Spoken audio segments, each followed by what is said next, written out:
Iranian state media says missile drills took place and released videos it says show launches. Reuters noted it couldn't independently verify the footage. Iranian outlets released footage they claim shows ballistic missile launches during a drill. Independent verification isn't available. Iran state media and IRGC-linked outlets described it as a routine drill. The timing of the exercise has raised concerns in Israel, but the situation is more complex than headlines might suggest. Axios reports Israeli security officials warned U.S. counterparts the drill could be cover for a strike. However, a U.S. source told Axios the intelligence community hasn't seen signs of an imminent Iranian strike. The footage released by Iranian outlets is dramatic, but military exercises of this kind are not unusual for Iran. The question is whether this particular exercise signals something more. Israeli officials told Axios they worry the drill could mask preparations for an attack, though evidence so far points to force movements. Israeli sources said that while the intelligence gathered only shows force movement in Iran, the IDF's risk tolerance is much lower than it used to be since the October 7 Hamas-led attack. Israeli officials say their tolerance for ambiguous warning signs is much lower. One source said Israeli intelligence raised similar concerns 6 weeks ago after it identified Iranian missile movements, but nothing came of it. The pattern is notable. Israel has warned of imminent Iranian attacks before, and those warnings have not always materialized into actual strikes. Analysts say the October 7th failure increased Israeli sensitivity to worst-case scenarios, even when indicators are ambiguous. A U.S. source told Axios the intelligence community hasn't seen signs of an imminent Iranian strike. This assessment differs from the Israeli warnings and suggests that Washington and Tel Aviv may be reading the situation differently. The gap between U.S. and Israeli intelligence assessments is significant. While Israel is urging heightened alert, U.S. officials appear to view the exercise as less threatening. It's unclear whether the gap reflects different collection or simply different risk thresholds, according to officials cited by Axios. One source cited by Axios characterized the risk as below even odds while stressing nobody wants to gamble, it's just a drill. This framing is notable. Even Israeli sources acknowledge that an attack is more unlikely than likely, but the uncertainty itself is driving the response.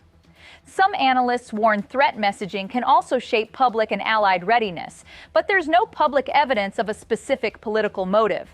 Axios reports IDF Chief Eyal Zamir raised concerns directly with CENTCOM Chief Admiral Brad Cooper and urged close defensive coordination. The sources said the Israeli official told the U.S. commander that recent Iranian missile movements and other operational steps could be cover for a surprise attack and urged U.S. and Israeli forces to coordinate closely on defensive preparations. Axios reports CENTCOM's commander visited Israel for consultations after the warning calls. The coordination suggests both countries are taking the situation seriously, even if their assessments differ. The fact that such high-level military communication is happening over a weekend underscores the urgency with which Israel views the situation and its desire to ensure U.S. support if the situation escalates. Axios reports that sources said the biggest risk is a war between Israel and Iran will break out as a result of a miscalculation, with each side thinking the other plans to attack and trying to preempt it.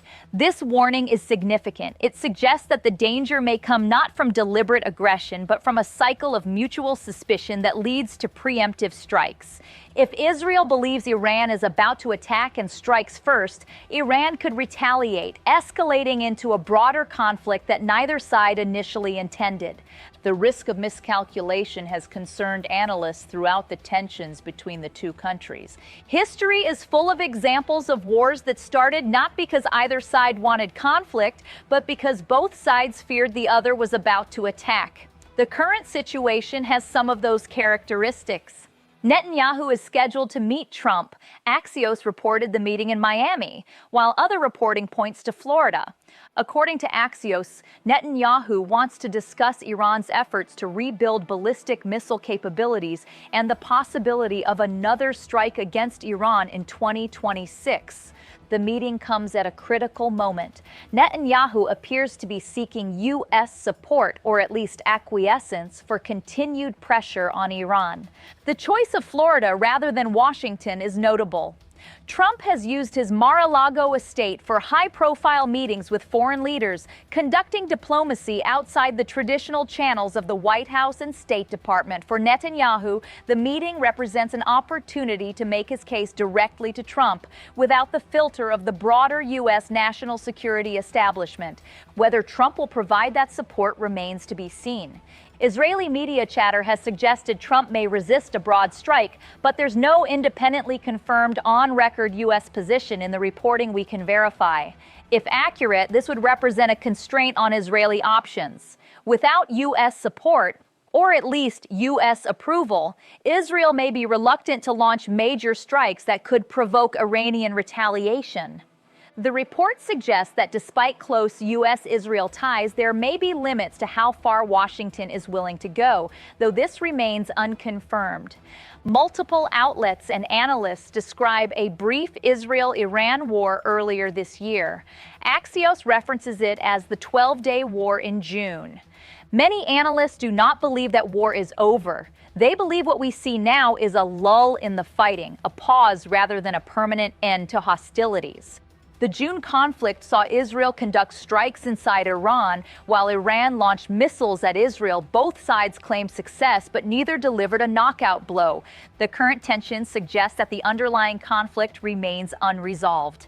Israeli sources told Axios Israeli intelligence sees early signs of renewed buildup of Iran's missile capabilities, with more motivation than the Iranians had since the June war.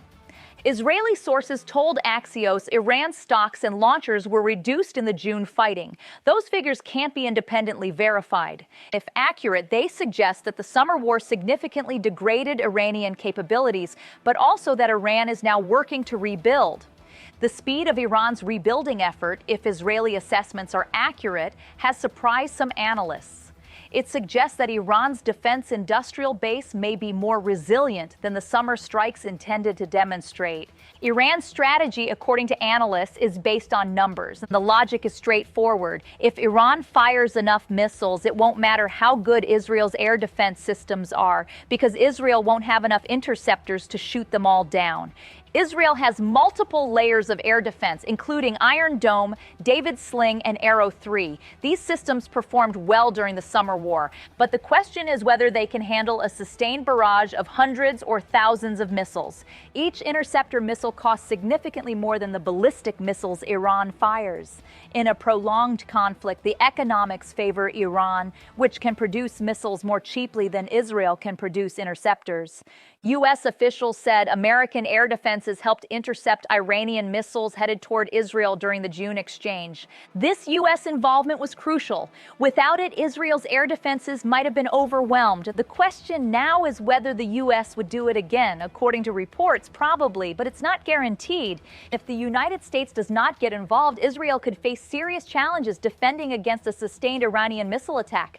Iran unveiled the Qasem-Basir missile and said it has at least a 1,200-kilometer range. Other performance claims come from Iranian statements and can't be independently verified.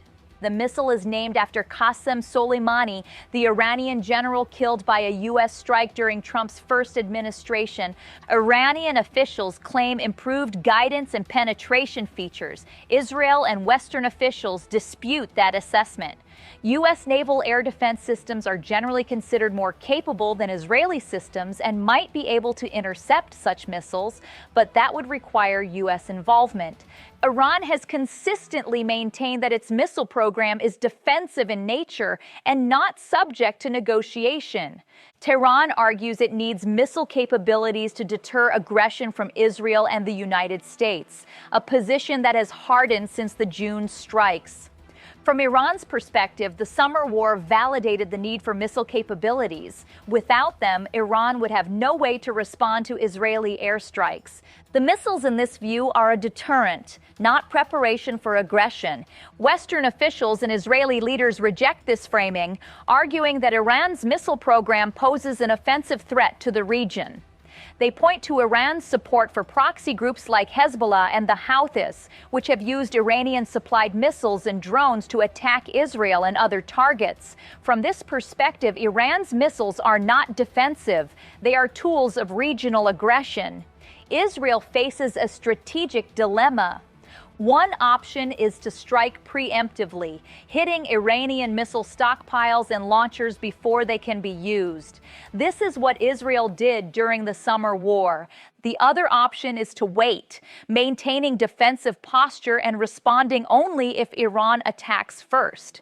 Preemptive strikes carry risks. They could trigger the very war Israel is trying to prevent. But waiting could allow Iran to build up capabilities that become harder to counter. Analysts note that neither Israel nor Iran has the capability to fight a land war against each other. Neither country has the ability to transport troops across the Middle East and land them on the other's territory. This means any conflict would be an air war, with Israel conducting airstrikes and Iran launching ballistic missiles. The summer war followed this pattern, and any renewed conflict likely would as well. If the United States gets involved, the scales would tip decisively. U.S. officials said Operation Midnight Hammer struck key Iranian nuclear sites using B-2 bombers and GBU-57 munitions. Later assessments debated the scale of damage. President Trump declared the strikes successful, though some analysts questioned how extensive the damage was. If the U.S. intervenes again, Iran would face overwhelming force. Without U.S. involvement, the conflict could become prolonged and costly for both sides. After the U.S. and Israeli strikes in June, Iran initially appeared to back down. Iranian officials said they did not want further escalation. The country absorbed significant damage to its nuclear and missile facilities. But Iran has not abandoned its programs. Instead, it appears to be rebuilding, working to restore the capabilities it lost. This pattern, absorbing strikes, then rebuilding, suggests Iran is playing a long game. Many analysts believe the current period is not peace, it's a lull. The June war ended without a decisive conclusion. Both sides retained significant capabilities. Neither achieved its ultimate objectives. If this theory is correct, the current tensions are not a new crisis. They're a continuation of an unresolved conflict. The question is not whether tensions will rise again, but when. This theory has implications for how the international community should respond. If the conflict is truly over, the focus should be on diplomacy and preventing future escalation. But if the current period is merely a pause, the focus should be on preparing for the next round and perhaps trying to prevent it through deterrence or negotiation. The difference in framing matters for policy. Both sides appear to be preparing for what could be a next round of conflict. Israel is monitoring Iranian missile movements and coordinating with the United States on defensive preparations. Iran is conducting missile exercises and, according to Israeli intelligence, rebuilding its stockpiles. Whether these preparations lead to conflict or serve as deterrence remains to be seen. The situation remains fluid. Iran's state media says its missile exercise is routine. Israel warns it could be cover for an attack. U.S. intelligence sees no imminent threat. Netanyahu is scheduled to meet Trump in Florida. The outcome of that meeting could shape what comes next. One possibility is continued tension without escalation, both sides preparing but neither striking. Another possibility is miscalculation, one side interpreting the other's preparations as imminent attack and striking preemptively. A third possibility is deliberate escalation, one side deciding that war is inevitable and choosing to strike first. What is clear is that the Israel-Iran conflict remains one of the most volatile flashpoints in the Middle East. The missiles Iran state media says were tested on December 22nd may be routine, or they may be preparation. The international community will be watching closely to see what comes next.